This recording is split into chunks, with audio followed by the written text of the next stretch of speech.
Hi viewers, welcome to AS plants. ఇప్పుడు మీరు చూస్తున్నవి ప్యాండినస్ ప్లాంట్స్. వీటిల్నే స్క్రూ పైన్ ప్లాంట్స్ అని కూడా అంటారు. ఇవి లో మెయింటెనెన్స్ ప్లాంట్స్, ఇండోర్ అవుట్డోర్గా కూడా యూజ్ చేసుకోవచ్చు. ఈ ప్లాంట్స్ బుషీగా వస్తాయి. వీటికి వచ్చిన బేబీ ప్లాంట్స్తో మనం ఇంకొక న్యూ ప్లాంట్ని రెడీ చేసుకోవచ్చు. ఇవి చూడడానికి స్పైడర్ ప్లాంట్స్ లాగా ఉంటాయి, కానీ ఇవి స్పైడర్ ప్లాంట్స్ కావు. ఈ లీవ్స్ చూడండి ఎంత బాగున్నాయో. మిడిల్లో ఎల్లో షేడ్ కలర్ వచ్చి అటువైపు ఇటువైపు గ్రీన్ కలర్లో ఉన్నాయి. ఇలా గుబురుగానే పెరుగుతాయి ఇవి.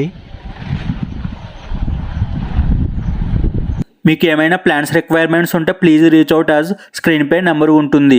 ఈ ప్లాంట్ మనం ఎక్కువ హోమ్ ఎంట్రన్స్ దగ్గర ప్లాంటేషన్ చేసుకోవచ్చు. చూడడానికి చాలా బాగుంటుంది, ఆర్నమెంటల్ ప్లాంట్ కాబట్టి. మీకు ఈ వీడియో నచ్చినట్లయితే ఒక లైక్ చేయండి. మరిన్ని ప్లాంట్స్ ఇన్ఫర్మేషన్స్ కోసం ఏఎస్ ప్లాంట్స్ ఛానల్ని సబ్స్క్రైబ్ చేసుకోండి.